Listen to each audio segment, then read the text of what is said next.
All right, thank you, Jennifer. And thank you everyone for joining. This will be a very interesting discussion. I wanted to quickly introduce Eve. Eve is a PhD student in molecular and cell biology at the University of California, Berkeley. She got her bachelor's with distinction from the University de Nemours in Belgium. And then she went on to get her master's degree with cum laude honors in biomedical sciences, specializing in the area of genetics and genomics from Maastricht University in the Netherlands. As part of her master's, she also did an internship at Lee Lab at Harvard University. And during that, she studied the effect of chemotherapeutic drugs, of a particular chemotherapeutic drug on mitochondria.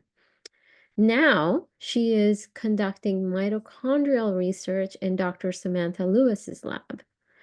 I think a lot of you in this audience might know that mitochondria are these multifunctional structures that are found in our cells, and they are associated, defects in mitochondria are associated with these category of rare diseases that are very challenging to treat and even diagnose. So, and this is one of Eve's area of research. So as a cell biologist, even though Eve doesn't really get the opportunity to interact with patients, she does have a passion for eliminating health disparities, and that is what brought her to the RDDC fellowship. It represented the perfect opportunity for her. And through the various RDDC educational modules and working group meetings, Eve has been able to learn about health inequity in rare disease patients and strategies to address it from different perspectives. Her main project as a fellow has involved analyzing enrollment patterns in NIH Rare Disease Clinical Research Network studies to identify racial and ethnic disparities in rare disease clinical research under the valuable guidance from Dr. Kirk Wilson. Now, this project allowed her to highlight existing disparities in rare disease clinical studies and learn new statistical methods. And Eve will discuss today her experiences and the learning outcomes from this fellowship. So with that, I will hand it to Eve. Thank you, Dr. Sayed. Okay, I'll share my screen.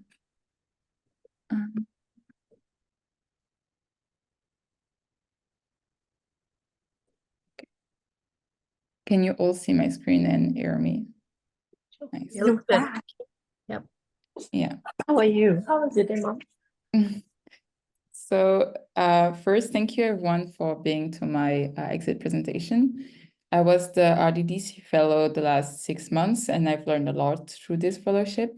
So today I will review what I learned and reflect on the fellowship. So here is the agenda for today. I'll first talk about the RDDC models.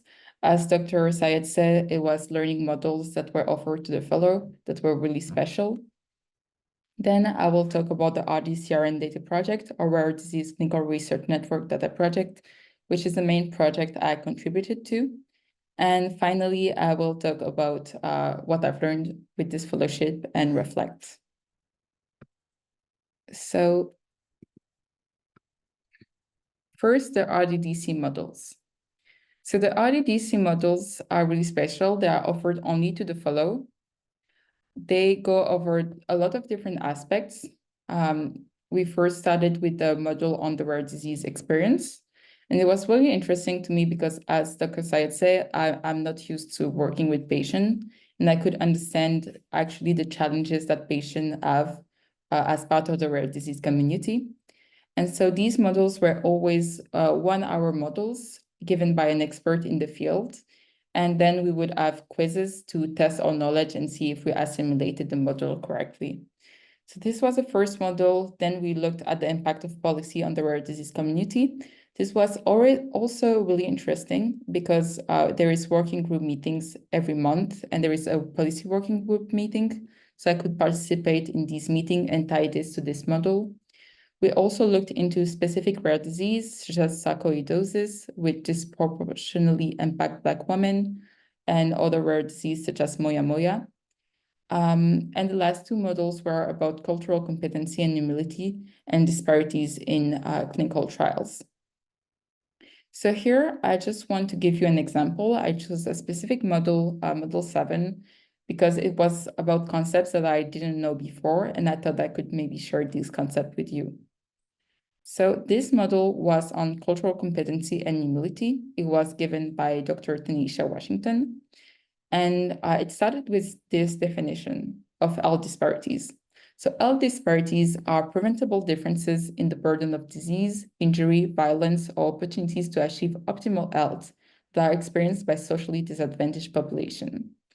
So I really like this definition because of one word. I liked the word preventable. So the word preventable showed that we as a community can act so that these differences don't happen. And so as a part of this model, we also looked at a US initiative called the Healthy People 2030.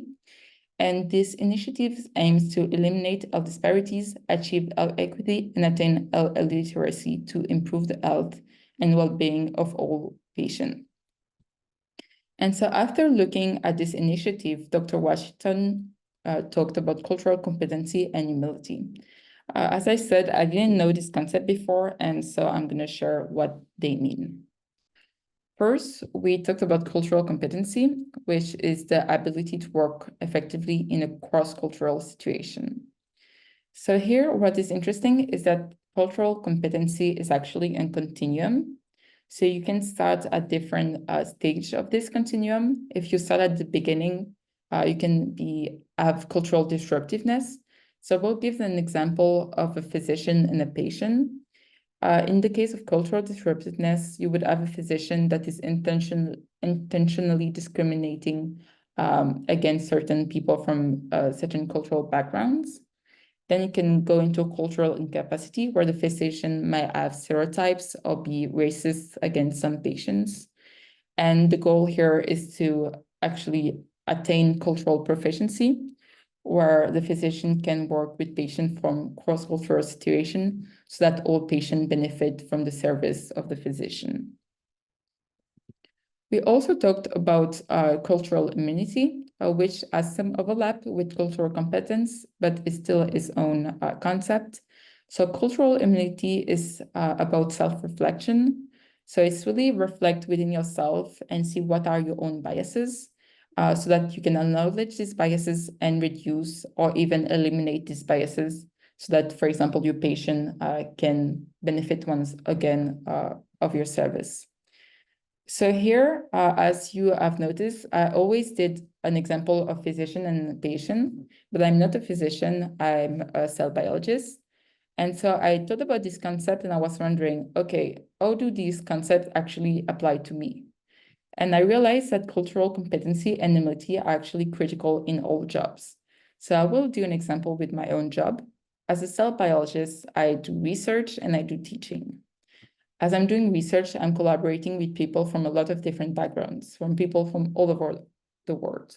So I want to be sure that I can efficiently work with people from different cultural situations or different backgrounds. As a researcher, I also work with cells. These cells can come from people from diverse ethnic groups. And I want to make sure that my cells are actually representing the population and not only one ethnic group, so that my results are applicable to all ethnic groups. Finally, I would like to have a lab in the future, and I want to make sure that I can create an environment in which everyone is comfortable, and so that I can work effectively in cross-cultural situation with all people in the lab.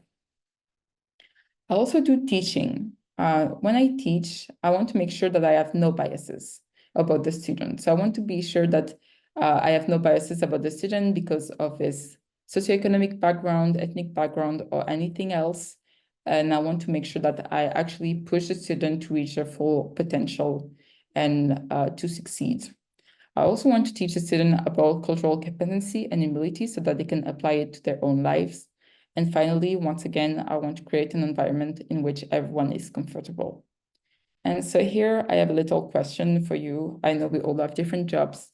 So how do you think would you apply this concept to your job? And you don't have to say it, or you can do this exercise just for yourself. And if you're comfortable, you can just share your answer in the chat. Okay, so this was an example of the RDC model. And now after learning all about these models, I actually also contributed and did a project with Dr. Wilson, Dr. Summer, and also Jennifer and Genesis Jones. So what we did was a rare disease clinical research network data project. So first, I'll go over the basics and the definition. So this project was a meta-analysis. A meta-analysis is an observational study.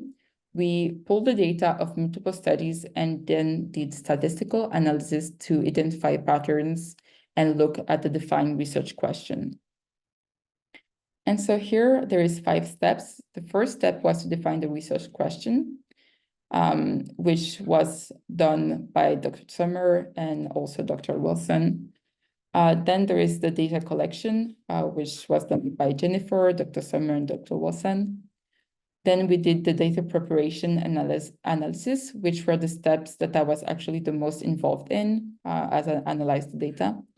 And then we reported the findings. We are currently reporting the findings as I speak. So I want to do a warning. Today I will explain the goal of the study. I will explain why it was important to do the study, the methods we used, and what I have learned. However, I won't explain the results, unfortunately. And this is because the paper is not published yet. But the results are really interesting, so I encourage you to look at them and look at the paper once it is published. Okay, so what is this project? First, we looked at rare disease clinical research network studies. So the Rare Disease Clinical Research Network facilitates research in over 200 rare diseases. And it do that through cooperation between patients, researchers, and health providers. So it's a really important network. And so here our objective was to identify the racial and ethnic disparities in rare disease studies that are part of the RDCRN. Why are we doing that? We're doing this because so far there is very little data on diversity in rare disease studies. And so we wanted to have a current state of diversity in rare disease studies of this RDCRN. Once again, why? Why is it important? It's important because rare disease studies are critical to improve diagnostic and treatment. But we want diagnostic and treatment to be improved for all patients, not only a subset of patients. So here, we want to ensure that there is equitable participation because this is necessary for the studies and the result of these studies to benefit all patients. So this is why we want to look at the current state of diversity, to look for areas of improvement and be able in the future to have studies that are really inclusive so that the population can be treated equitably. So what were the methods? First, we looked at 16 studies, which is quite a lot. All of them were RDCRN studies and were ongoing natural history studies. Data collection started actually a long way back. It started in the early 2000s, in 2004. So it was a long project. I also started before I joined the RDDC. The participants in the studies self-reported their ethnicity or racial group. And lastly, these studies have a wide range of phenotypic presentation. So it doesn't only focus on specific rare disease. There is actually a lot of different rare disease that were studied. So here, our goal was to identify and report the disparities that may exist in these studies regarding racial and ethnicity. And so we compared the enrollment that were observed in these studies to what we would expect if we had looked at the entire US population. So the US Census data show the US population, and we looked at the US Census data of 2000, 2010, and 2020. So here it was really important for us to look at all of these US Census data and not choose only one, because first the studies started in 2000, so we want to make sure that the US population also is from 2000 to 2020, as the study is still ongoing. So we did averages, and if the study started in 2010, we'll look at the average of 2010 and 2020. If it started around the 2000, we'll look at the average of everything. And if it started in 2020 or a bit later, we'll look only at the US population in 2020. So what we did is we compared the enrollment in the RDCRN studies to what we would expect if we had to look at US population. And to do that, we actually did 3 tests. We did the chi-square test, which is quite a common statistical analysis test. We did the diversity index, which is a tool used by the US Bureau. And then we look at the diversity score, which is a new tool to measure diversity based on a representative population. And so all of these tests were necessary to ensure that we had multiple metrics that we could target a question from different angles, and that our analysis was robust and in-depth. So here is what we did. This was the first step. We got the studies from the RDCRN thanks to the collaboration with them. And then we classified the studies. We did a big Excel sheet, and we could just report what was in the studies. For example, we put study number 1, 2, 3 until 16. Then we looked at 8 categories. We looked at American Indian, Alaska Native, Asian, Hawaiian or other Pacific Islander, Black or African American, white, other, more than one race, and Hispanic. It should be noted that in the studies, there was also an unknown category, but this unknown category had no equivalent to the US Census category, so we didn't include this. And so here, we just put the numbers of patients that were in each study that were reported as American Indian, Asian, etc. So here, I just want to make it clear that the number in this table are fictive. It's not the actual numbers. So once we did that, we looked at our different tests. We first started with the chi-square test, which is a common statistical analysis tool. It was the first time that I was actually using it, and Dr. Kirk Wilson showed me how to do it. So this test, we compared the expected versus observed enrollment. So we looked at the observed enrollment of participants, and then we compare it to what we would expect if we were looking at the US population. And so either the expected versus observed enrollment were drastically different, and there was a difference that was significant between the two, or it was not that different, and then it would be non-statistically significant. So the goal of this test was mainly to highlight discrepancy that we would expect from the US population. So see if the observed enrollment would follow the distribution that we would expect if we looked at the US population. So this was the first test we did. Then we looked at the diversity index. The diversity index is actually used by the US Bureau, which is quite interesting. And so here is what it is. You have a study population, you choose 2 persons at random, and diversity index is the probability that these 2 persons are from different categories. So for example, I chose this person, she's Black, and this person is white. In this case, if the diversity index is high, it means that there is more chance that these 2 people at random are going to come from diverse categories, which means that the diversity is higher. If the diversity index is low, it means that there is more chance that these 2 people chosen at random are going to be both from the same categories, white, for example. In this case, the diversity is lower. So why we did this other metric is that we wanted to further compare our study cohorts to the diversity index of the US population. And as I said, we looked at the US population in 2000, 2010, and 2020. So it was also interesting to compare the diversity index of an individual study to the one of 2000, 2010, and 2020. The last metric is actually 2 metrics, is the participant population ratio and the diversity score. So this is a tool that was designed by the Institute for Clinical and Economic Review after they did a lot of studies on diversity. And it is to measure diversity level based on the representative population. So with this tool, you get the diversity score, and this diversity score can tell you if the representation is poor, if the diversity is poor of a study, if it is fair, or if it is good. So here is how you calculate that. First, you have to calculate a participant to population ratio. And here is an example of how you would do it. So once again, the number in the table are fictive, and there is also way more categories, but to simplify, I just put Asian in black. So here, for example, I look at study number 1, and I'm interested in only the black categories. So I'm going to look at the percentage of participants in this study. So I would do 10 divided by 17. I will compare it then to the US Census data.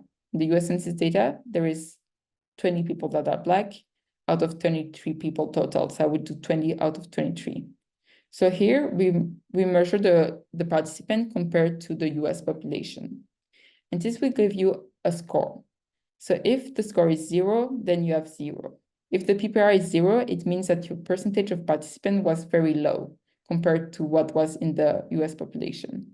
If the score is a bit higher or in the higher end, it means that the percentage of participants was actually quite good or quite similar to the percentage of the US population. And then you can have the maximum score. So then we calculated the representation score. We had 8 categories total. If they all had the maximum score, it would be all of them having 3. We will have 8 times 3. So the maximum score that the study could have was 24. And based on that, we could do the diversity score. So if a study had 50% or less than 24, they would be classified as poor. If they were between 12 and 18, the study was classified as fair. And if it had more than 75% of 24, so 18 and more, it would be good. We also use the PPR to say if certain groups were overrepresented or underrepresented in the study. And what's really important for us to have these multiple metrics. So here the why is because we want to objectively measure the diversity level based on a representative population. And I hope I could emphasize that the use of different tests is necessary to have an in-depth assessment of diversity and also a robust assessment. So here is the summary of the Rare Disease Clinical Research Network Data Project. Our goal was to identify racial and ethnic disparities in rare disease studies using the RDCRN. It is really important for us to know the current state of diversity in this rare disease so that we can see areas of improvement to be sure that in the future we can treat all patients equitably. And so we want an equitable participation so that underrepresented groups are not adversely affected. So about the learning experience, I learned a lot. I understood closely what is the importance of health equity. I learned new statistical techniques that I will use also in my future.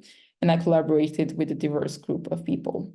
Once again, I want to thank Dr. Kirk Wilson because he is actually the one that explained to me every concept, why it was important to do this study. He explained to me every statistical analysis tool and always answered my questions. So thank you. And so for the future perspective, right now the collaborators are reviewing the paper and doing edits. Future studies could build upon our results. So I'm not going to say our results, but if there is potential diversity or over or underrepresentation, people could potentially see the reason for that. And also we looked at the US population, so it could be interesting to look at another population. So lastly, I will reflect on the fellowship. I divided my reflection in 3 parts: learn, contribute, and meet. So I learned a lot. I learned through the RDDC module. I learned through the project. I learned more about the rare disease experience with the modules. I learned about health disparities with both the modules and the project, and about policies with the modules and the working group meetings. So I learned a lot with this fellowship. It was a really great opportunity. I also contributed. I directly had a great contribution in the RDCR and data project. I could collaborate with a lot of different people because we also collaborated with RDCRN for this project. And I had a lot of meetings with the working group meetings that were held every month, and also the RDCRN data project meetings. and then meet, because I met a lot of people and I learned a lot from them. So it was really awesome to connect with people from the RDDC and the RDCRN.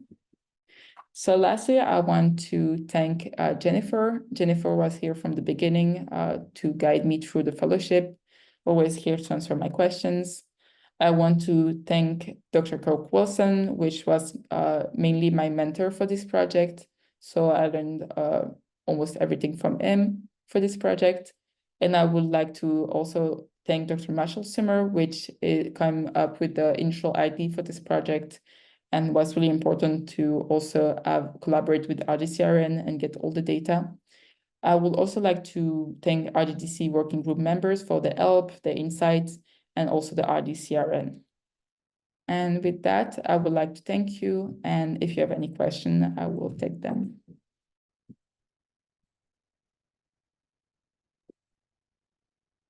Thank you, Eve. That was fantastic. I loved how you shared so much about your insights, gave some folks the inside scoop on what it's like to be a fellow, those modules. We did not have any other fellow present information like that. So hopefully others, it's been a minute since some folks had been exposed to that. So hopefully you all saw some of the benefits and your own sweat equity as a part of those modules. So appreciate it. Any questions for Eve? We have about a minute left.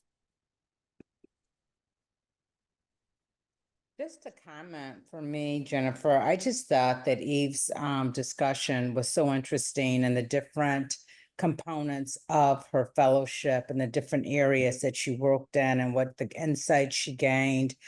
So I just wanted to applaud her and verbally convey to her that this was such a great presentation, and that we really appreciate the hard work that she did, the learnings that she had. I'm super excited to see the output of the research that she initiated and completed here. So thank you for everything that you shared with us. It was great.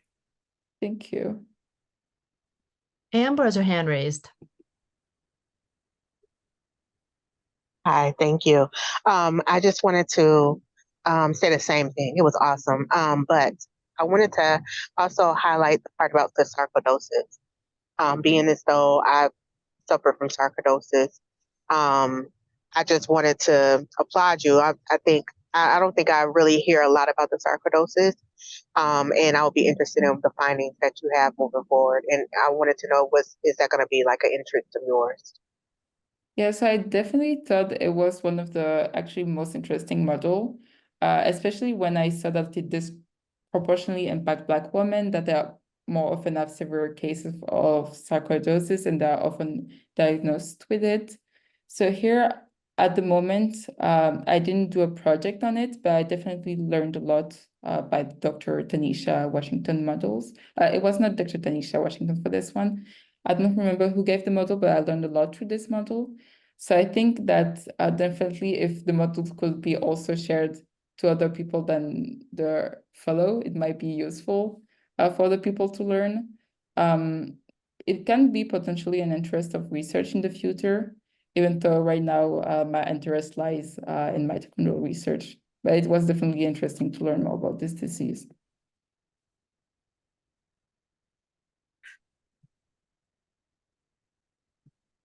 Excellent. And there's a couple questions about the publication for the RDCRN, which we knew was going to come up, Eve, which is really, it's up to the hands of the publishers.